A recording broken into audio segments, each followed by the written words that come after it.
So excited. It's Black Music Month.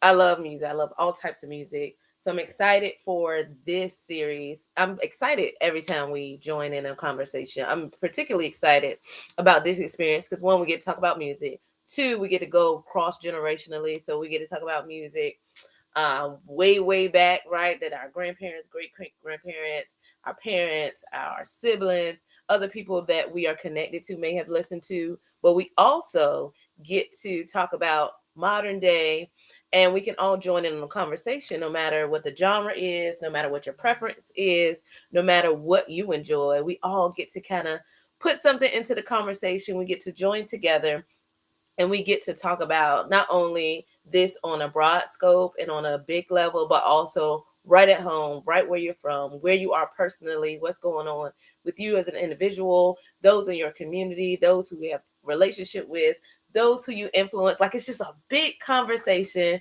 that stretches so far. And again, I love music. So I'm just like, let's talk about it. I'm not gonna sing. I mean, say a couple of lines or something, but I'm not gonna sing because I'm not a singer, and I think we've already established that. But what I will be able to do is just join in on a conversation, talk about music, talk about what that means to us, how music changes our mood. Sorry, guys. How music really has such a big impact on life. And kind of, hey, thanks for coming in. As we talk about music, how it has an impact on our life, really want to parallel that tonight with music and life and how music has lyrics, right? So last week we talked about marching to the beat of your own drum. This week we want to focus more on like lyrics, words, narrative, storytelling. So as we look at music, as we look at life, it's so important, especially in the Black community, with all that's going on with legislation, with all that's going on in the school system, with all that's going on in different pockets, but also what's going on across the country and other areas. This silencing of like true history that includes Black history, this rewriting of stories that may vary from the truth.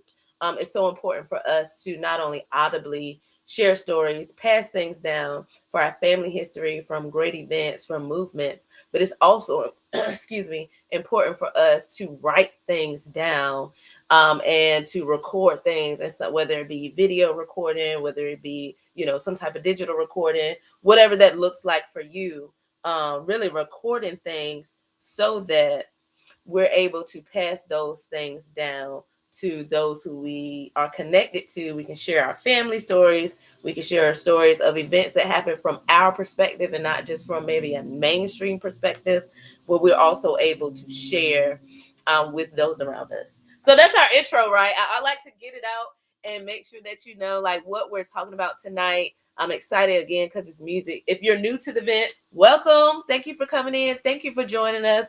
The vent is a safe space to speak, to be heard, to ask questions, to share your experience, to give advice. It's a community conversation. So while I may be on screen, sometimes there may be other people on screen. We always want you to share in the comments, share, message each other, talk to each other, and talk as a community in the comments. Share your experiences. We want to hear so that we can pick up what we need, so that we can all, have this self-development, self-improvement, also fellowship and community, right? We want to get to know who else is in here with us. Hey, Josh. We want to get to know who else may have had a similar experience.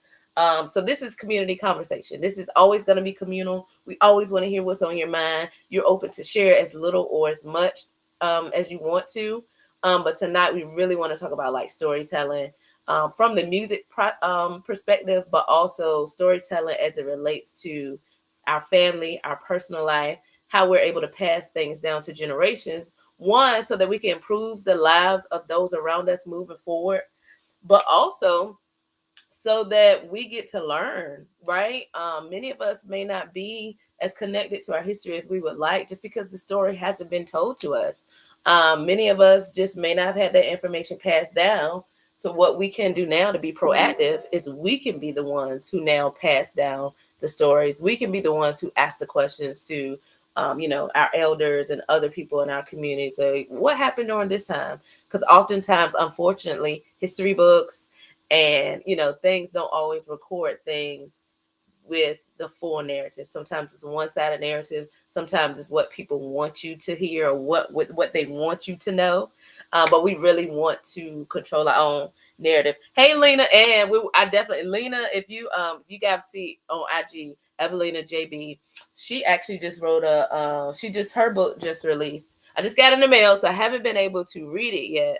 But as we talk about controlling our own narrative, her book "Heal from Cancer to Survivor" talks about her journey through surviving breast cancer and how she is a survivor.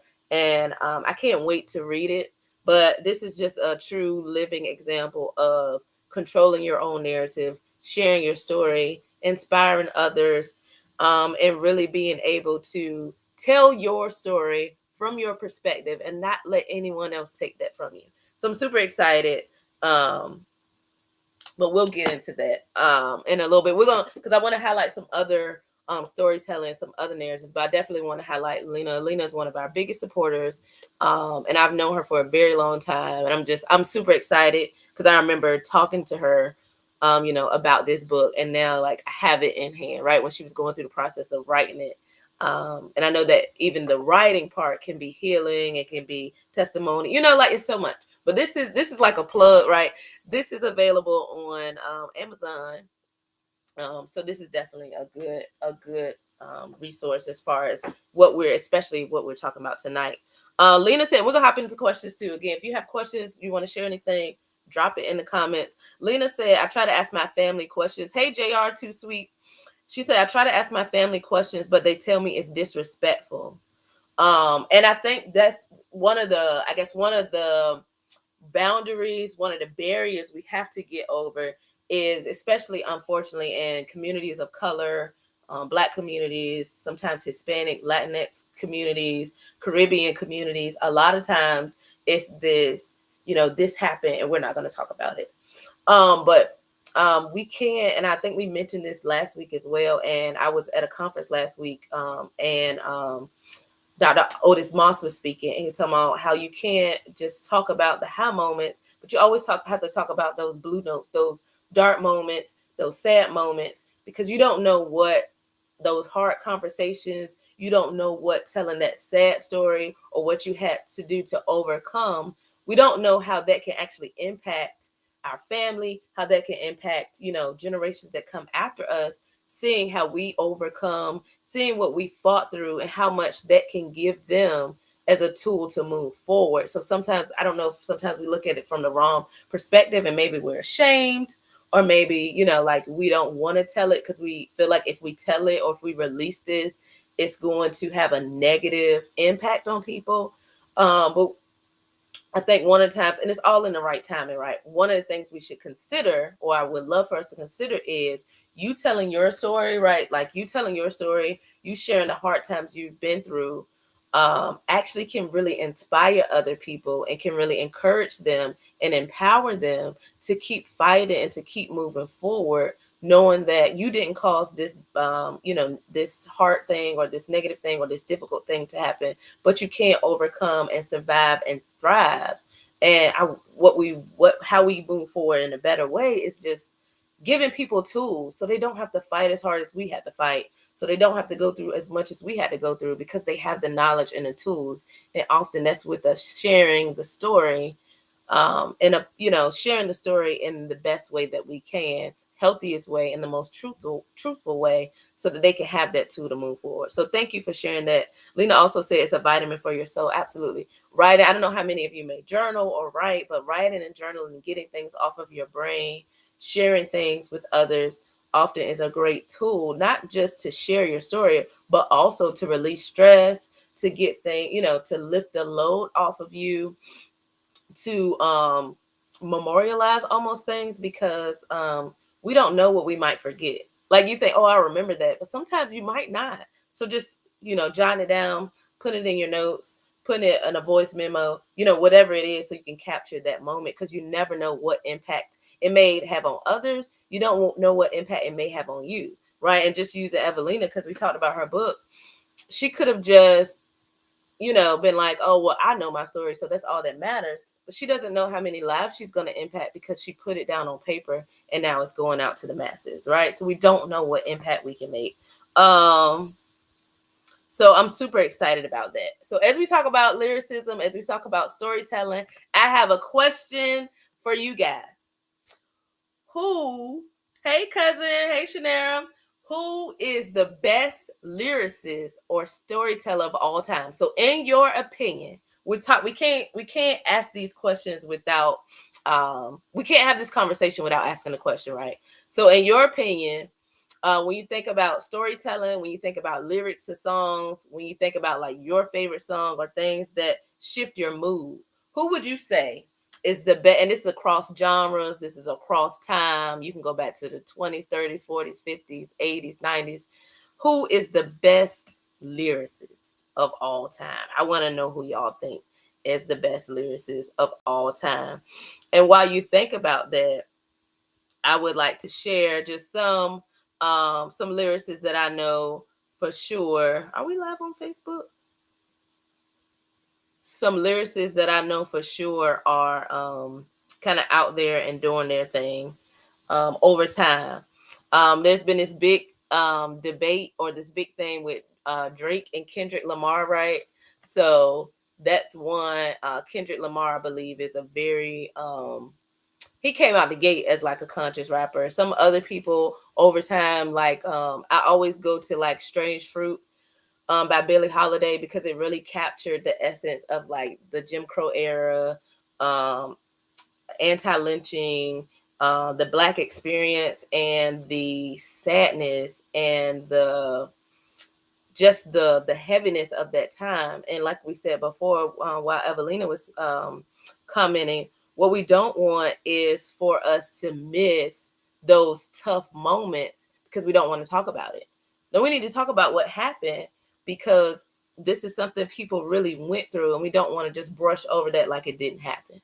Some other people I think about, James Brown, right? I'm Black and I'm proud. Say it loud, I'm Black and I'm proud. That was really big during like civil rights movement.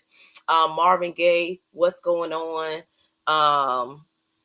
Different people that really sparked, and not only sparked, but they spoke about movements. They talked about being proud of who you are during a time where the major society was trying to make us feel bad for being Black, trying to make you feel bad for being anything that wasn't white, trying to make you feel less than. And then here comes James Brown, right, with his perm and his shimmy and his microphone. I'm Black and I'm proud, to empower people. I think about Tupac, right? Blacker the berry, the sweeter the juice. I think about Brenda's Got a Baby.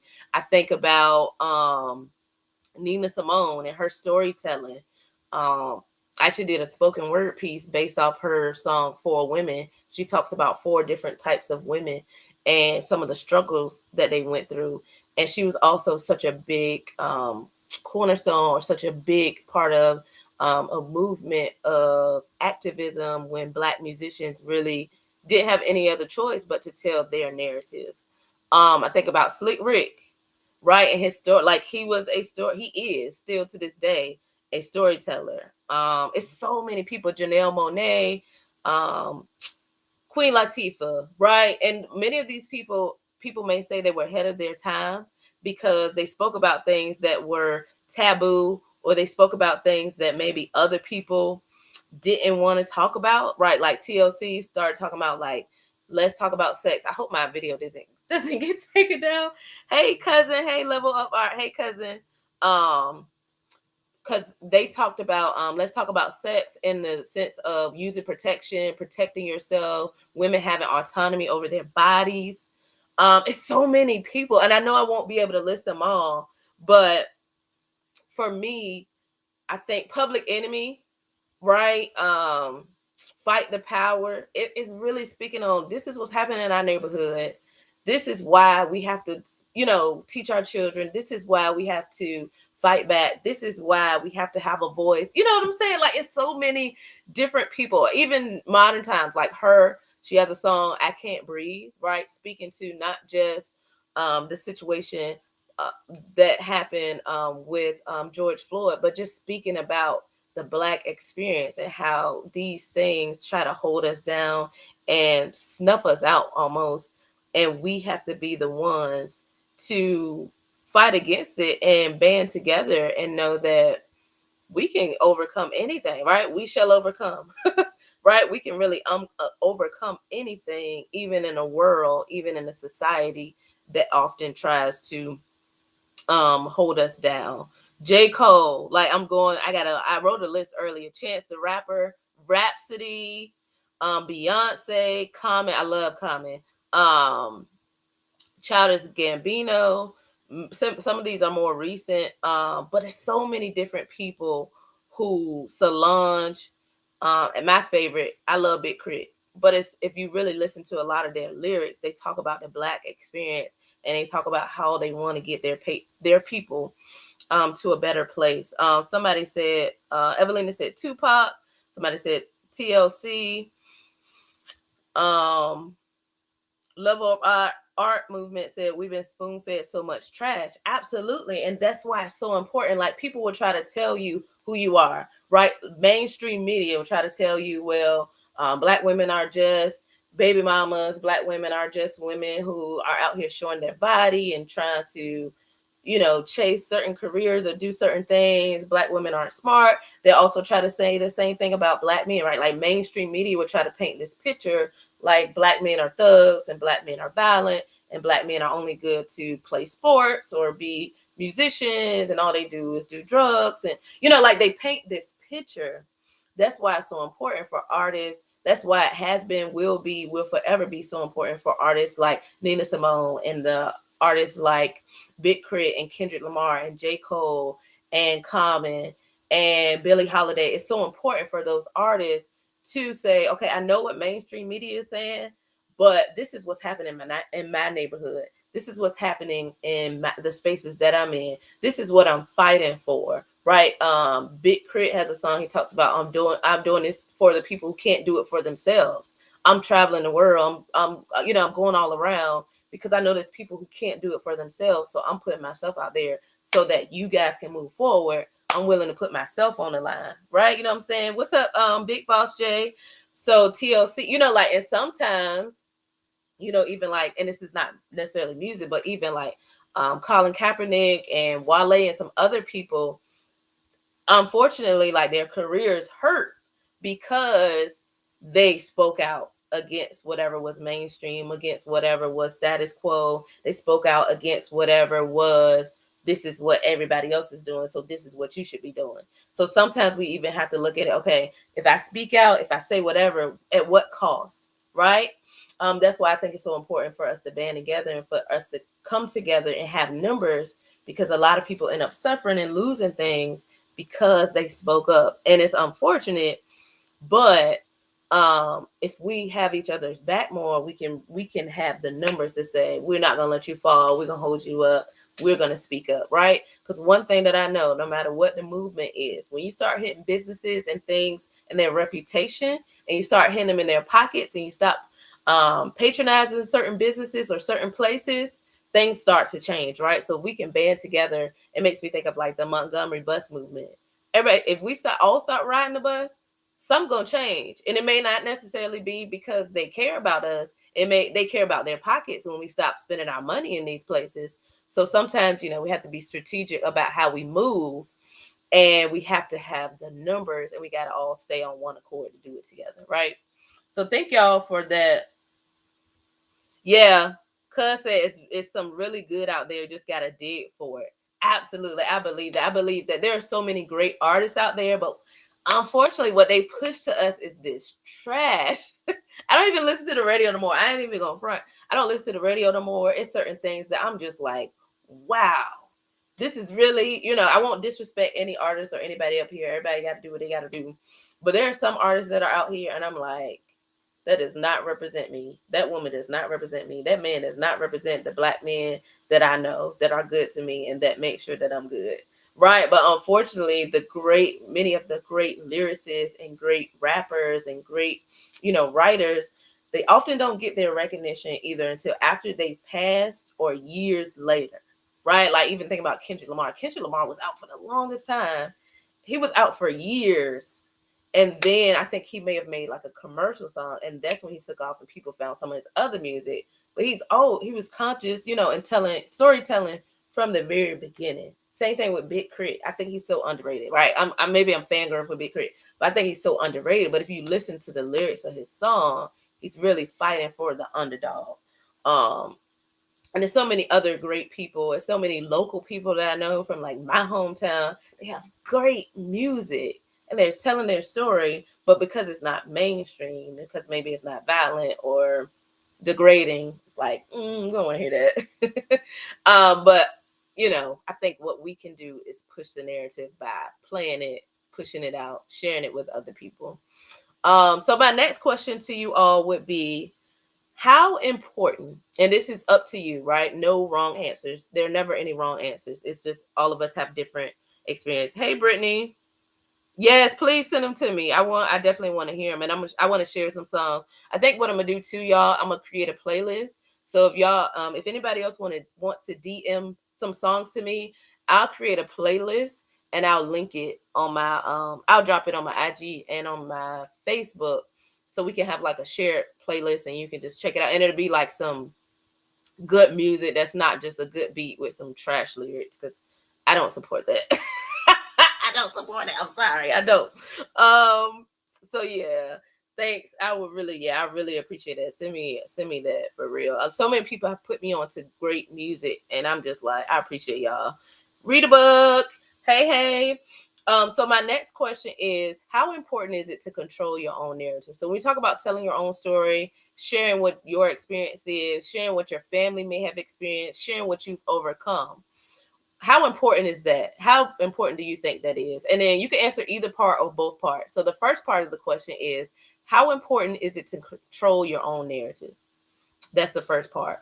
The second part is, what are the dangers of allowing others to tell your story? Hey, Tatted Right. So the first part is, how important is it to control your own narrative? The second part is, what are the dangers of allowing other people? And I'll just share this again. We're talking across the board. Like, our theme is music, but I just want to talk across the board. I think one of the big dangers that I've noticed is, again, with schools and this whole thing with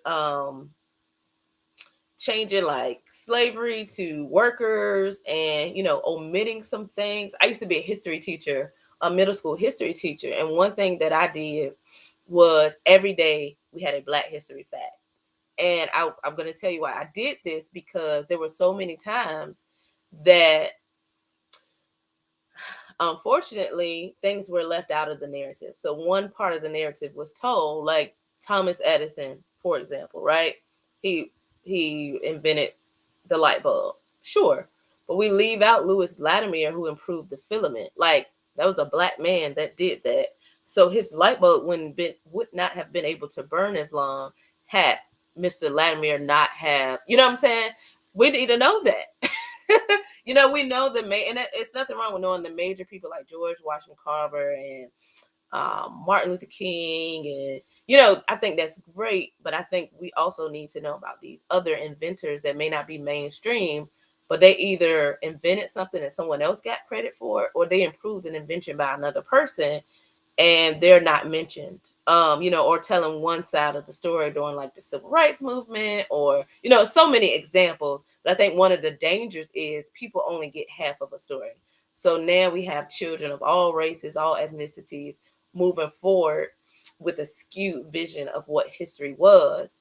And that is dangerous, in my opinion, because moving forward, they don't understand how life is today. So many people are like, oh, racism ended with the civil rights movement. Absolutely not. That's just not true. But if you read a certain history book, it'll make it seem like, Black people got the right to vote and things were desegregated and it was all good. No, that's not the truth. That's not the total truth. Black people did get the right to vote.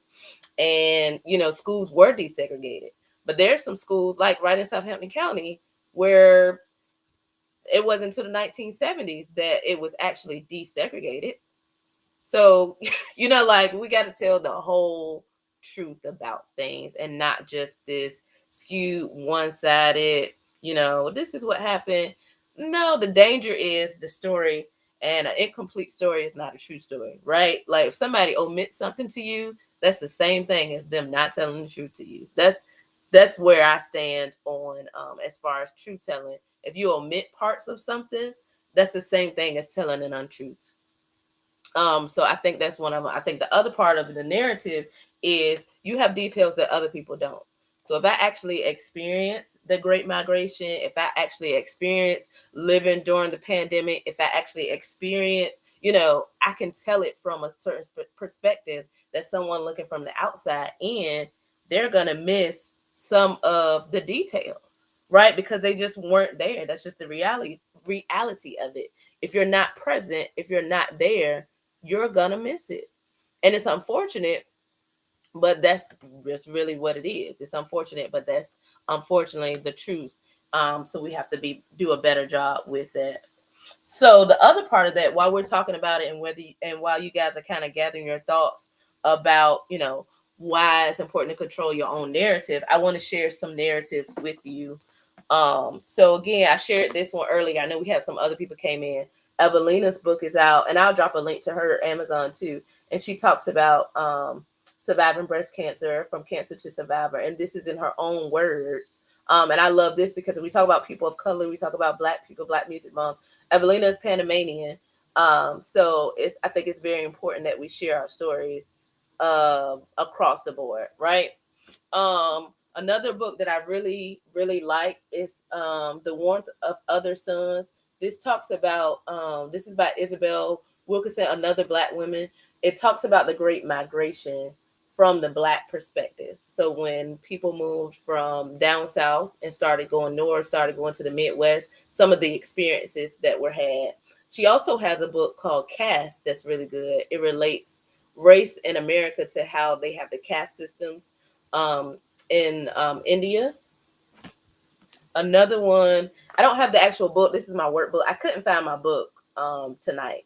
But the Bible is Black History. This is written by Dr. Williams. I believe he is actually, yeah, he's a Virginia Union grad. Ooh, ooh.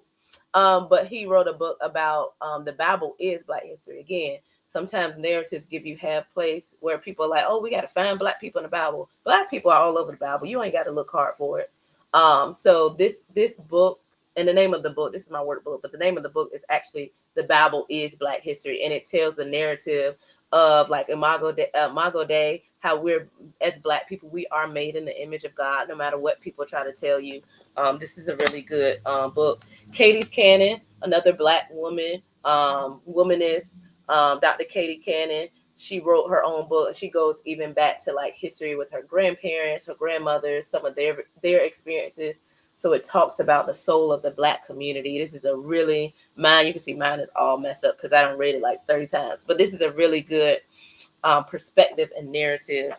Another book by Carolyn Finney, it talks about how even in nature sometimes there's a half truth where like mountainous areas and different areas are considered white spaces, and how we as Black people can change our relationship with the great outdoors, because often it's like, it's get claimed by like Europeans.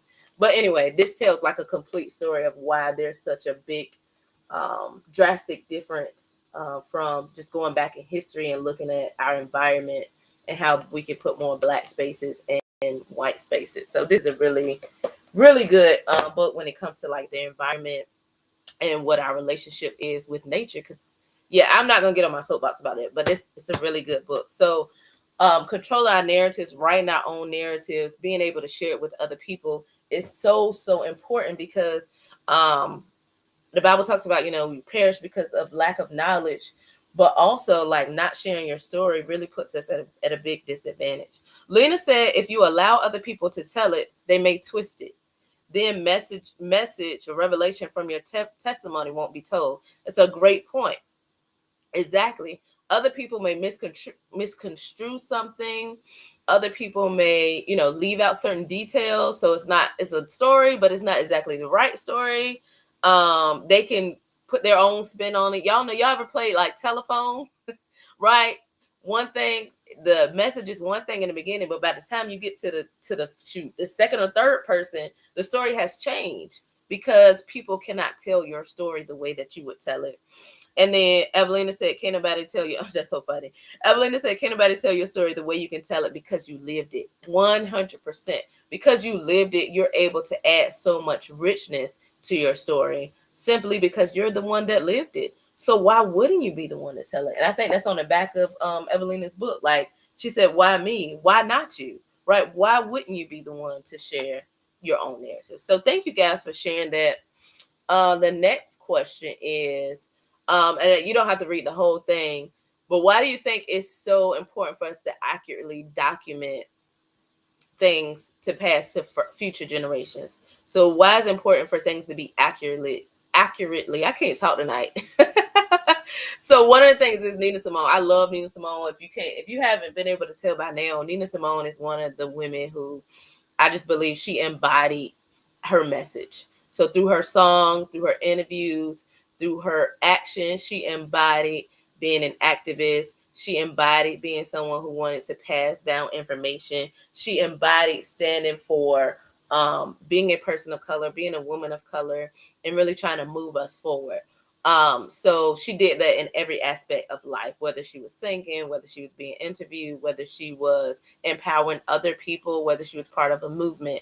She fully embodied her message. So one of the things with that is like, why do you think like your personal history, your family history has to be accurately documented and passed down? And I will say, just as you're thinking about answering that, I was with I serve as a hospice chaplain, and I was with one of my patients today, and she had like this big, like scrapbook that her daughter-in-law put together for her. And my patient is probably like 95 years old, and it had the naturalization papers from her parents, like the 94-year-old's parents, where they became U.S. citizens in like 1940 something. So it had like those documents in it. It had a whole, like, she is having trouble remembering now because of her age and just, progression of life. So she's having trouble remembering now. So what her family did was write up this whole narrative from as much as they knew, from when she was 6 months old and she came to the U.S., and things that she enjoyed, things she used to do with her husband, things she used to do with her. They wrote a whole narrative about who she was and what she enjoyed. And much of that sparked memories for her to where she was able to share information with me and with the other person that was present. But if no one recorded that information, we wouldn't know. And one of her things that she responded to us, she was saying, when I pass away, my son will get this book and he'll be able to pass it down. I was with another family today, and a lady was, I think she was like 72, and she still had quilts that her grandmother made. Like, that's a narrative. Like, every narrative won't necessarily be in a book. Some narratives will be in like a written book. Some narratives will be in scrapbooks. Some narratives will be in quilts. Some narratives will be in songs that are passed down. Some narratives will be in journals that were passed down. Some narratives, like, they'll look different, will be in the music. So some narratives that we have and that we control will be passed down in different ways. But I think the importance, especially as people of color, especially as we talk about Black Music Month, there's so many things we can share with each other by writing it down, by recording it in some way. Just another example, me and my sister went with my mom to like the 50th. They had like this is the 50th year. 2024 is the 50th year of hip hop, celebrating 50 years of hip hop. So we went to a concert in Portsmouth, and they had like Slick Rick, they had Dougie Fresh, they had like all these artists from like the 80s, 90s. And what they really did was bring together generations. So maybe I wasn't old enough to listen to Slick Rick when he came out, but my mom shared that music with me, right? Like, my mom shared like Groove Theory with me, and like 702 and Heavy D. And she shared those things with me. So now we have this bonding moment of, oh, I know this song too. Right? Eric B, Rakim, Big Daddy Kane. Like, I wasn't old enough to listen to them. I wasn't even born when some of them were rapping. However, she shared this music, almost like this music legacy. Hey, Carl, with me. And I think it's so important for us to document in our own personal lives, like there can be some creative ways to document that, whether it be through a quilt, whether it be through you writing a journal or writing up a narrative yourself, or like saving. Many of us may have like home videos, or we capture moments with cameras. I think it's so important for us to be able to share our narrative so that no one else can try to tell our story of our family. But it also is a tool to give to those who are coming behind us. Like, this is what I did. This is how I overcome. This is what I've survived. This is what I've learned, so that they can have tools to move forward and build a better life. And they can start further than us. Like, I want my daughter to start at a further ahead place than where I started. My parents wanted the same thing for me. Like, you don't have to start back here. I'm going to give you tools so you can start, 10, 20 miles ahead of where I started. Right? I hope that makes sense. But I think it serves as a tool. So no matter what that is for you, what one thing my grandma used to do too, my great grandma, was with pictures, she would write something on the back about what that day was, what happened that day, who was there. So you have, like, we don't have Kodak pictures like that anymore, right? But my family had albums and albums, even at my aunt's house, and she has gone on as well. She had albums and albums and albums, like Christmas 1994. Right? She had, a bookshelf full of albums of like pictures that were taken, and when they were taken, who was there, what year it was, what event it was, and it really chronicled so many important moments for our family. And I think, like, I guess in this digital age, I would hate for us to lose that documentation, right? So I hope that we can find creative ways, because my thing is, like, what happens if Facebook shut down or Instagram shuts down? We still need a way to personally document, whether it be in a book, whether it be in a journal, whether it be, passing that down to our family in some type of document. So thank you guys for sharing. Hey, Janae. Unfortunately, I don't think Facebook is up, but I will load that up. But if you are on YouTube or Instagram, thank you for joining us. Appreciate y'all for coming in. The other conversation, and we kind of talked on this, so I won't stay on this too long. But I mentioned Billie Holiday's Strange Fruit. So she talks about lynching. She talks about the harsh realities through art. So Billie Holiday isn't the only one. This is just an example, but like Billie Holiday, the Wailers, talk about speaking up, stand up for your rights, like the Wailers, Bob Marley. And I want to go across genres, right? Public Enemy talks about standing up. So many people, Queen Latifah, Janelle Monáe, talk about like women and women's empowerment and things of that nature. We have people like Common. We have like these conscious rappers, Jay Dilla. We have Kendrick Lamar. We have so many people. Oh, hey, Mimi. I was talking about you earlier, Mom. I don't know if you heard me. My mom is on my sister's account. So we talk about all these people. Marvin Gaye, what's going on? We talk about like inner city blues. As we talk about, it's so many songs. Even the Black National Anthem, it has those slow, dark parts, but we don't want to overlook the harsh realities, because when we start overlooking them, we start sweeping them under the rug, and it's like it never happened. And we really do need that education about challenges, because challenges are really what help our community move forward, in a sense of, this is what happened, either from a sense of, we don't want to repeat this, so we don't want to repeat this mistake, or okay, if my ancestors got through this, if people that came from me, we don't have to reinvent the wheel, right? I talk about the Montgomery bus boycott. If we know that, okay, when we hit people in their pockets, we can get things to change. If we can get connected, hooked up with legislators or legislation, we can get some things to change. If we can, what I'm saying, if we can cause enough of momentum where people are joining on or people are speaking out and there's this mass thing happening, we don't have to reinvent the wheel and come up with all these other things. We can take a look back at, okay, what were people doing before me?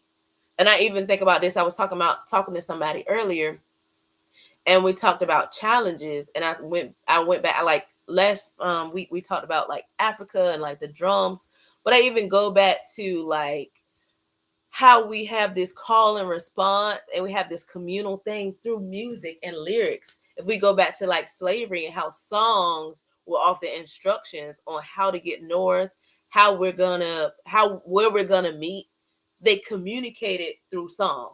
So even if we spoke different languages because we came from different countries or different tribes in Africa, when we got here, the songs and the hums and the music, um, and the directions were through song and lyrics. And that's how we got to freedom, how we got north, how we, navigated the Underground Railroad. Was there was a musical lyrical component, right? Even again through Jim Crow and Harlem Renaissance and civil rights movement, we had music that not only shared the narrative, but we had music that also protested.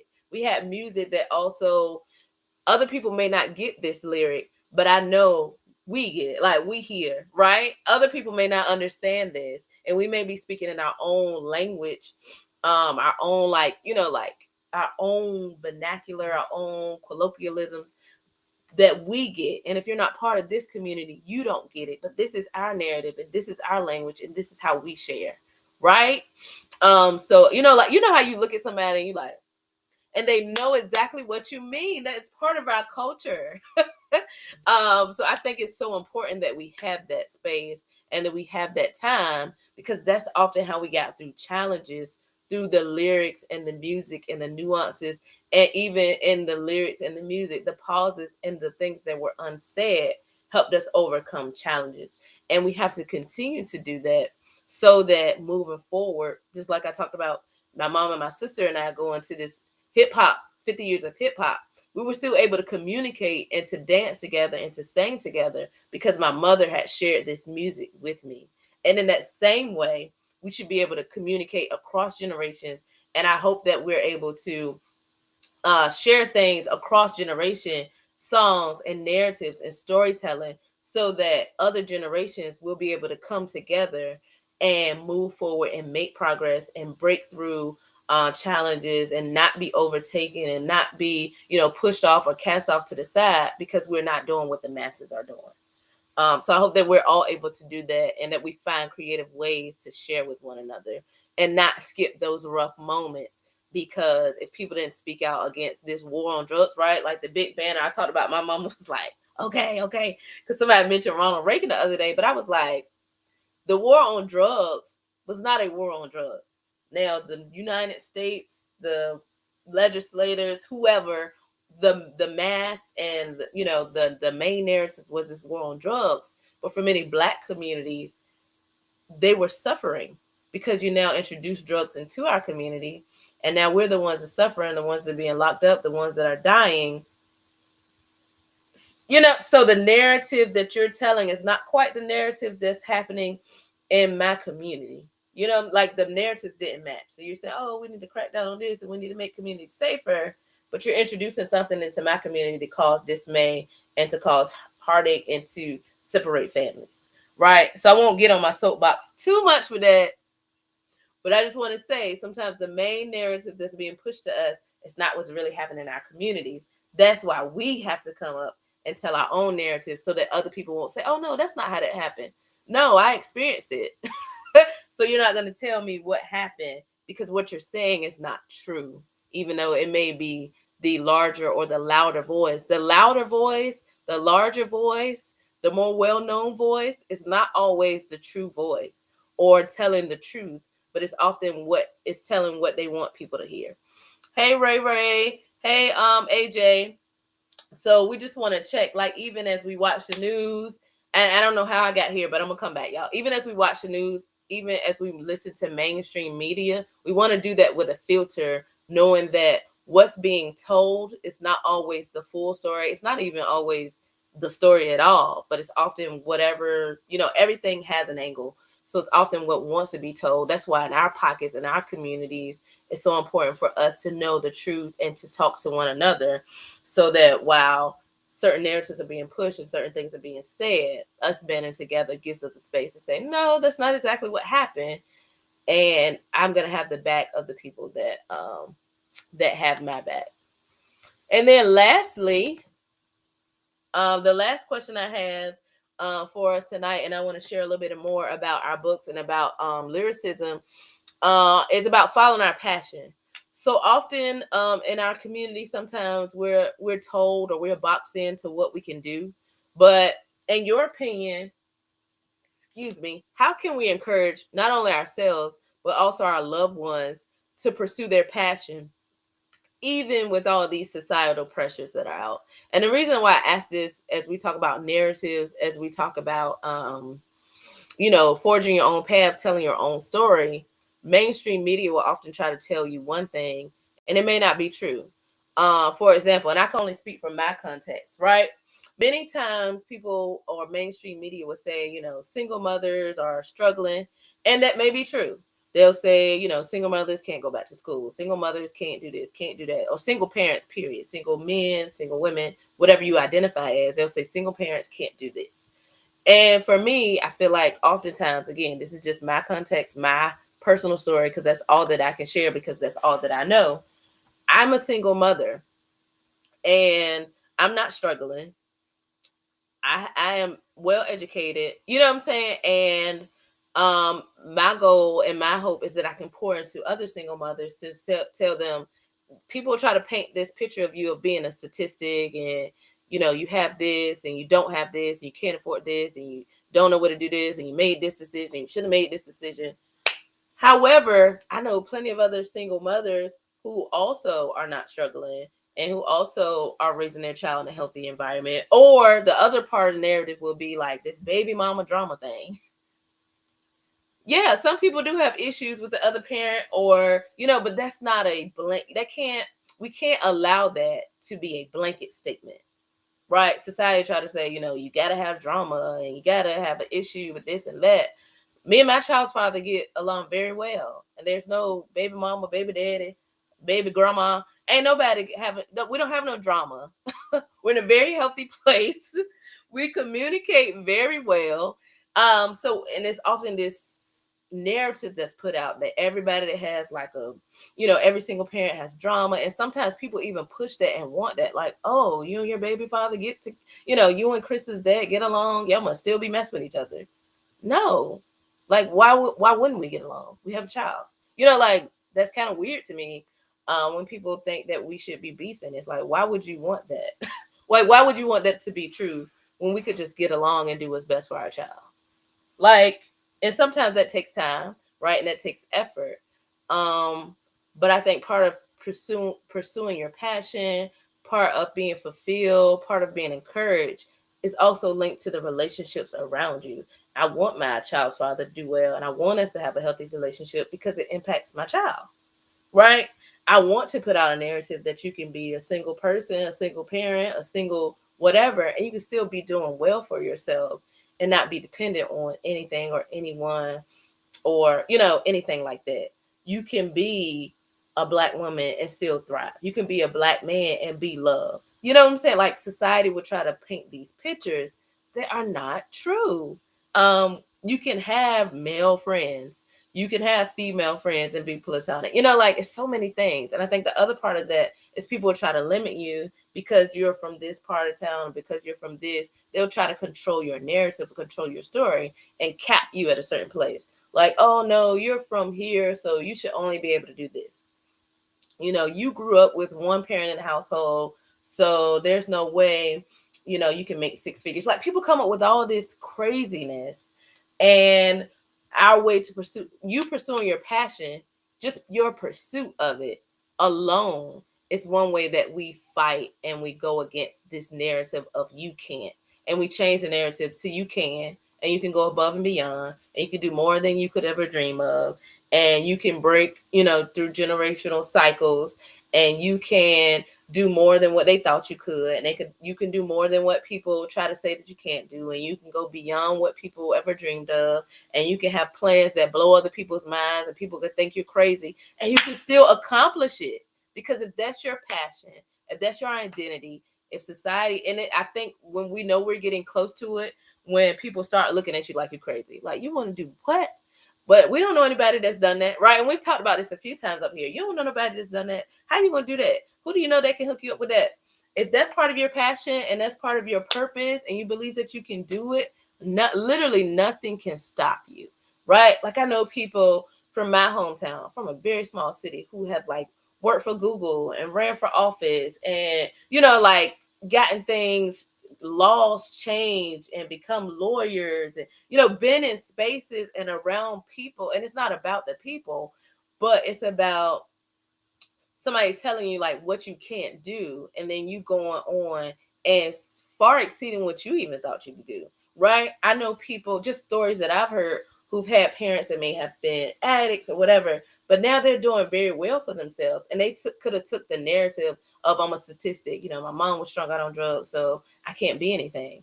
No, they're now working for the government, and able to travel and do all these things that people say, oh no, you can't do that because of this. People will try to disqualify you based on where you're from, based on who you're connected to. But one way that we fulfill, one way that we encourage, one way that we push others is to silence the voices and the societal pressures. Is to not take everything that we hear on mass media as true. Is to listen to, like my cousin mentioned earlier, listen to these people who are really capturing what's happening in our community versus people who are outside looking in and trying to tell us what's happening. The way we capture it is by, hey, this is what's really going on. The way that we capture it, it's like my mother sharing these songs and this wisdom with me. The way we capture it is living our lives and sharing our challenges and what we've overcome with those around us, so that they can see, oh man, you overcame all that and you were still able to. If you, and not a comparison thing, like if you were able to, then surely I can. If you were able to survive and write your book and do all these things and go through these hardships, surely I can, right? If you were told that you can't be in certain spaces, but then you challenged that and you put yourself there and wrote a book about it, surely I can, right? If you can be a Black woman living in a time where there was racism and discrimination, high racism and discrimination, and you still were able to succeed and impact the lives of men and women and clergy, surely I can, right? If you can identify that there's another part and there's another side to the narrative, and that there is Black history, like the Bible is Black history, surely there's some barriers that I can break down, right? If you can tell the story of the Great Migration and tell truths and how things shifted over time during different generations and record stories of others, surely there's something that I can do to break down this barrier, right? If I know, I love Webb, right? W.B. Du Bois. If you can tell me that the more education that I have, and I don't mean formal education, but education in general about my history, about my people, about where I come from, about being exposed, education is liberation. All this book is about is education is liberation. So us controlling our narrative, us being educated about our family, about our history, that is a form of liberating us from those pressures, liberating us from those boxes that people try to put us in. If we can see that in other people, surely we can be encouraged that all these people, I mean, through slavery and Jim Crow, some of these people, through through sickness and through diagnosis, through living through times where people would literally try to kill you because you just want to go swimming. If these people can tell their narrative and share it with me, surely there's something I can do to share with other people, right? Sorry y'all, I kind of went, oh, I got excited, so I'm gonna read a couple. I'm gonna read the comments and then we'll kind of look at closing out. But I got excited because I'm like, man, we have all these people of color and Black people, and this is just a small portion of my library and a small portion of Black narrative and Black stories. But if these people had the courage to do this, surely there's something that we can do, that even if we impact one person, it's worth it. Even if that one person is ourselves and we don't lack and we don't slack on who we are, we can make such a big difference, such a huge difference. One way we can encourage ourselves, Carl said, support, encouragement, and uplifting. I believe that. And that's honestly, that's why our community exists, to support one another, to encourage one another, and to uplift each other. So even if you're not part of the event, just in your daily life, like having that support. And again, it's quality over quantity. You don't need a whole bunch of people, but you do need that one or two people that have your back. Lena said that's the problem with a single story. Everyone would try to categorize you as being the same. That's right. That's why you can't just stick with the single side of the story or one part of the story. But when all of our voices come in, it exposes so much, right? So even like Lena talked about a single story. I know where I am right now, right? I know what's going on in my life right now, but someone has to share with me my history. Like my mom, my grandma, my great grandma shared with me about my great great grandmother, who was actually like basically like a street evangelist, right? Before women were able to be like pastors and preachers, she was a street evangelist. She was going out in the streets, talking to people, praying with people, doing all these different things, right? So now that tells me more about me and why I do what I do, because it's in my lineage to do this. Because my grandma may have been, my great great grandmother may have been part of the church, but she was hitting the streets, connecting with people, making impact on people, even in the early 1900s, right? Way before I was born, before my mother was born, before my grandmother was born. That's what she was doing. It's important for me to know that story, because now that's a part of my story, right? And I can add to the story. And now we have this lineage that goes forward. Um, Hey, Henry. Evelina said, my son's school wants to show that you are not defined by your area code and that lawyers, doctors come out of certain neighborhoods. Absolutely. There's so many things. And I think let me see what I'm trying to say.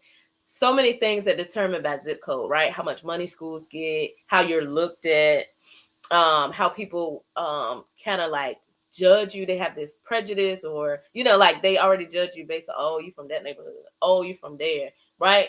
I tell people I'm from a small city. I'm from Franklin. People have whatever they got to say about it. I love where I'm from. I'm proud of where I'm from. I always represent where I'm from, because I know some amazing, not just because I know amazing people from where I'm from, but I'm not ashamed of it. I don't care. You can say whatever you want, but I know who I am, right? But unfortunately, sometimes on applications or in certain spaces, you're already disqualified before people even get to know you, before people shake your hand or you introduce yourself to them based on the zip code you came from. They already have this preconceived notion about who you are. It's so unfortunate, but it's true. Again, that's why we have to control our own narrative. So people say, oh, you from here, you must be this, you must be uneducated, you must be poor, you must be whatever. Oh, you're from this city, or you're from this side, you're from this zip code, you have this area code. They already have this preconceived notion about who you are. That's why we have to control our own narrative, because when we start creating our own spaces and we start open up our own art galleries and our own museums, and we start opening up our own music studios and our own schools, we now give those kids that people try to cast to the side opportunities in space. Like there are doctors, like you said, Evelina, doctors, lawyers, legislators, world changers from zip codes, right? Philanthropists, people who have, done amazing things on whatever scale you're looking at, global scale, local scale. They've done amazing things, and they came from not the best area, right? Whatever that means. But we should, unfortunately, mainstream will tell you, if you're from this zip code, you don't want to live in this area. When we all know, I know some amazing people from different areas of the city that looked out for me, that always had my back. And other people would call them thugs or say, oh, they from this area, they from this neighborhood. But I know them to be good men, and I know them to be good women. And if I call them on the phone on any given time, they got my back, right? And they may not handle things the way you handle things.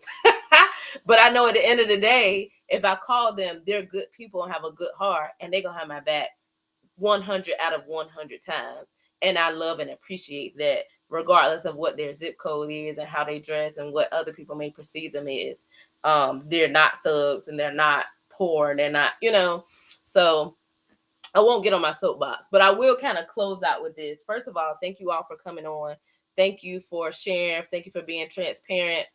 I guess our challenge as we kind of leave out is don't allow anybody else to control your narrative. So we talked about these lyricists, we talked about lyrics and music over time, whether you're from the Billie Holiday era, James Brown, Marvin Gaye, Bob Marley, the Wailers, Kendrick Lamar, Public Enemy, Queen Latifah, TLC, Big Crit, Common, Outkast, her, no matter what, who's that girl? Hey, no matter what era you may be from, Dougie Fresh, Slick Rick, these storytellers, Big Daddy Kane, no matter what era you're from, we have to control our own narrative. We should be tapping into Black music that uplifts, that tells our story, sharing that with our children, sharing that with people we have influence over, sharing that across generations. Telling your story is powerful. Even the harsh parts of your story help someone and helps them to see the light at the end of the tunnel, helps them to know there is a way out, helps them to know this is not the end for you. You may feel like you hit rock bottom, but often rock bottom, and I say this like all the time, rock bottom has taught me more lessons personally than the mountaintop has ever taught me. Rock bottom has taught me how to be persistent. Rock bottom has taught me how to bounce back. Rock bottom has taught me how to connect with other people to cause change. Rock bottom has taught me so many lessons. And if we don't give our children and those we have the influence over those rock bottom lessons, they won't know how to pull themselves back up or to connect with other people to be pulled back up. And what we don't want to do is leave them down there. We want to give them the tools that they can get up and they can keep moving forward, and they won't allow rock bottom to be the end, right? With narratives, we cannot afford, especially as people of color, especially as Black people, especially as women, especially as Black men, we cannot afford to let mainstream media tell our story, because they get it wrong every time. So us controlling our narrative is us coming together. It's us supporting one another. It's us sharing those stories, whether they be good, bad, and different. Those true stories, speaking truth to power, and letting people know, yeah, mainstream media may be saying this about Black men, this about black women, this about Black mothers and Black fathers, but here is the truth, and here's an example of truth. This is someone I know. That's us banding together.